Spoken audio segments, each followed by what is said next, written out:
नमस्कार। पिछले दो वीडियो में हम लोग केतु के बारे में डिटेल्स में बात कर चुके हैं। आज हम लोग बात करते हैं केतु का अलग अलग भावों में क्या फल होता है, फर्स्ट से लेकर के 12th भाव तक। हालांकि ये केवल केतु का है, बाकी और 8 ग्रह हैं, उनका भी अपना अलग अलग फल होता है। तो ये केवल हम केतु के बारे में डिस्कस कर रहे हैं। ये हमें पता है केतु क्या है, आत्मा है। वो अपने जो फल होते हैं भाव के, उसमें से मोह, लालच, इसको निकाल के फेंक देता है। ये करता है वो, और आत्मा उसमें डालता है। तो बहुत हद तक यही से क्लियर हो जाता है। अब चलिए बात करते हैं, अगर केतु लगन में है यानी हम आत्मा है। इन जनरल आत्मा को समझना उतना आसान नहीं है, इसलिए जिसके लगन में केतु होते हैं उस आदमी को लोग समझ नहीं पाते। वो अलग से दिखाई देते हैं, इंट्रोवर्ट होते हैं। केतु रूट को रिप्रेजेंट करता है, इसलिए वो बहुत नीचे लेवल से अपना जीवन का यात्रा स्टार्ट करते हैं। यदि केतु दूसरे भाव में हो, दूसरा भाव वाणी, धन, कौटुंब का है, तो यहां पर बचपन में धन के मामले में थोड़ा सा स्ट्रगल पकड़ना पड़ सकता है। बचपन में परिवार से, किसी से, अपने क्लोज एसोसिएट से बिछड़ना पड़ सकता है। हालांकि जैसे मैंने बोला कि ये केवल और केवल केतु का प्रभाव है, बाकी ग्रह भी अपना प्रभाव देंगे। धन जो है वो रुक रुक के आता है, क्योंकि ये डिटैचमेंट रोकने के कारक माने गए हैं। आता तो है, सडन के भी कारक हैं। बोलचाल में स्पिरिचुअलिटी होती है। अब देखेंगे कि 10 वक्ता को बोलना है, उसमें से एक ऐसा चुपचाप बैठा हुआ है जो कि फर्स्ट इंप्रेशन जाता है कि पता नहीं ये क्या बोलेगा, और जब वो बोलना स्टार्ट करता है तो फिर वो सबको ओवर पावर कर लेता है, यानी क्योंकि वो अपने बातचीत में आत्मा डाल देता है, आत्मीयता लगने लगता है। अगर केतु 3rd हाउस में हो तो वहां पर थोड़ा सा ऊपर से बोल्डनेस तो कम नजर आएगी, बट वो अंदर से काफी स्ट्रॉन्ग। छोटी मोटी यात्रा, छोटे भाई बहनों के साथ आत्मीय संबंध, जो लालच वाला संबंध होता है उसको बोलते हैं कि ये छोटे भाई बहनों से दूर करता है। नहीं, ये आत्मीय संबंध है तो ठीक है, बहुत बढ़िया है। हाँ, अगर वो लालच वाला संबंध है तो वहां पर वो डिटैच करते हैं। उसकी राइटिंग जो है, बहुत ही राइटिंग में सिद्धि होती है। उसका राइटिंग देखिएगा कि पहली नजर में आपको देखने में इतना ज्यादा अट्रैक्टिव लगेगा। वो 3rd हाउस वाले, जिसके 3rd हाउस में केतु हैं, वो हैं। अगर 4th हाउस में हो, 4th हाउस माता से आत्मीय संबंध, कभी कभार वैचारिक मतभेद, तो वो तो पहले ही बता दिया कि वो मन को नहीं समझते, वो आत्मा को समझते हैं, वो आत्मा है, तो वो वैचारिक मतभेद। बाकी तो मदर से दूर करेगा ऐसा तो कुछ कोई हो ही नहीं सकता है, वो तो आत्मीय संबंध ही होता है। हाँ, घर से दूरी, उसका कैरियर जो है रियल एस्टेट, इंटीरियर डिजाइनिंग, इसमें बनता है। अचानक घर लेना, क्योंकि अचानक के कारक है। पास्ट लाइफ का जो संचित पैसा है वो देते हैं, तो अचानक से घर मिल जाना, खरीद लेना, मिलना मतलब खरीद लेना, ऐसा वो अपॉर्चुनिटी या पैसा प्रदान करते हैं। अगर केतु 5th हाउस में हो, 5th हाउस हमारे इंटेलिजेंस का है, एक अलग तरह का ब्रिलियंस देते हैं।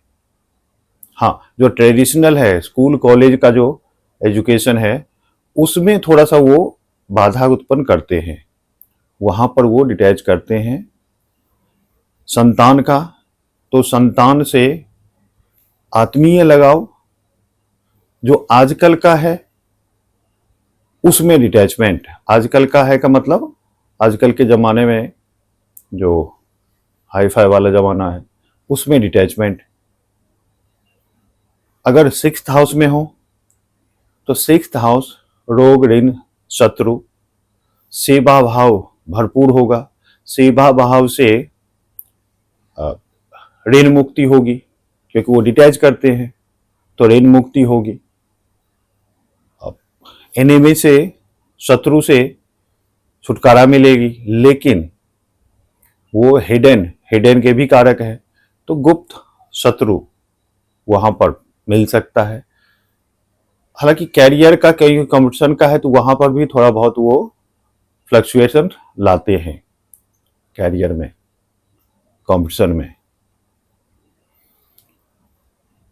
छोटे मोटे रोग होंगे, बड़े रोग नहीं होंगे वहां पर। और वो जो, हाँ, और रोग में भी वही है, हिडन है, जल्दी डायग्नोज होना डिफिकल्ट होगा, हो गया और होता भी है, और वो परमानेंटली क्योर भी होता है। 7th हाउस, मैरिज में डिले होगा, वाइफ भी या हस्बैंड भी स्पिरिचुअल होंगे। अगर स्पिरिचुअल नहीं हुए तो वहां पर प्रॉब्लम है, तो वहां पर डिटैचमेंट, और यह है कि मत नहीं मिलना, तो वहां पर नहीं मिलता है। अगर ईगो है दूसरे ग्रह के, क्योंकि ईगो को तो तोड़ते हैं केतु, तो वहां पर प्रॉब्लम होगी। आप में ईगो नहीं है, अगर वाइफ या हस्बैंड में ईगो है, स्पाउस में ईगो है, तो फिर वहां पर टकराव होता है। बाकी पार्टनर से बिजनेस का भी हाउस है तो उसमें फ्लक्चुएशन होती है। सडन राइज, बिजनेस बहुत बढ़िया चल रहा है, सडन बिजनेस ठप पड़ गया, तो ऐसा कुछ होता है अगर 7th हाउस में केतु हो तो। 8th हाउस हिडन हाउस है, और ये हिडन के कारक हैं, तो यहां पर डीप रिसर्च, ट्रांसफॉर्मेशन, देखिएगा 42 ईयर्स के बाद डीप ट्रांसफॉर्मेशन आता है अगर 8th हाउस में केतु है। ओकल्ट में, इसी एस्ट्रोलॉजी में इंटरेस्ट बहुत ज्यादा होगा, तो ये सब 8th हाउस मोक्ष का कारक है। सडन एक्सीडेंट, वो एक्सीडेंट का भी हाउस है, सडन एक्सीडेंट होता है तो वहां पर जब वो दशा में चले तो उसके लिए उपाय कर लेने चाहिए। 9th house higher learning, higher education, तो वहां पर वो रोकते हैं, वहां पर ब्रेक आता है। अगर गुरु सपोर्ट में हो तो फिर तो ठीक है, अदरवाइज वहां प्रॉब्लम आती है। पिता से आत्मीय संबंध बढ़ता है। वैचारिक मतभेद कभी कभार होते हैं, बड़े से, गुरु से, ये सब होते हैं। धार्मिक यात्रा, हालांकि वो मोक्ष कारक है लेकिन बीच में अधूरा भी छूटता है।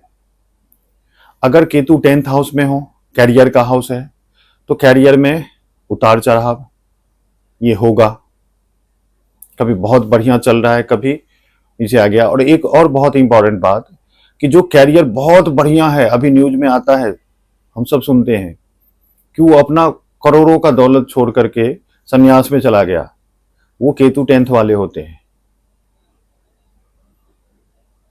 वो बहुत ज्यादा न्यूज में सुनते हैं, हम सब सुनते हैं, तो वो केतु 10th वाले होते हैं। जॉब चेंज होता रहता है, ये 10th वालों के लिए है। 11th आय का भाव है, दोस्तों का भाव है, तो स्पिरिचुअल दोस्त होंगे आपके। हाँ, वो जो फेक है वो सब अलग हो जाएंगे। वहां पर आय का भाव है, आय बहुत बढ़िया होगा, बट संतुष्टि नहीं मिलेगी। और फिर से यहां पर हम लोग देखते हैं कि अपने जीवन काल में धन तो बहुत ज्यादा कमाया, बट उस धन का उसने उपयोग नहीं किया, उसके परिवार वाले ने उपयोग किया, वो मोक्ष के मार्ग पर, धार्मिक मार्ग पर चल पड़ा कि नहीं, अब ये धन संपत्ति हमारे लिए नहीं है। तो वो 11th केतु। अगर 12th हाउस में हो तो 12th तो फेवरेट हाउस है केतु का, वो मोक्ष कारक हाउस भी है, और वो केतु के लिए वहां बहुत बढ़िया रिजल्ट करता है। केतु आपको स्पिरिचुअलिटी में ले जाएगी, आत्मा का वो घर है, तो वहां पर बहुत ज्यादा एंजॉय करता है। तो ये केतु जो है नुकसानदायक नहीं है, अप्स एंड डाउन्स ठीक है, आते ही रहते हैं, बाकी ग्रह का भी काम है। इसका मेन जो है कि हर एक घर से मोह माया को हटा दिया, आत्मा को उसमें डाल दिया। हालांकि लॉन्ग टर्म के लिए तो बहुत बढ़िया है, शॉर्ट टर्म में हम इसे अच्छा नहीं मानते हैं आजकल के मटेरियल वर्ल्ड में। तो आई होप आप अपने कुंडली में इसे लगा करके देखेंगे और देखें क्या परिणाम मिलता है। अगर कुछ सिमिलैरिटी है दिखे तो जरूर कमेंट करके बताइएगा। नमस्कार।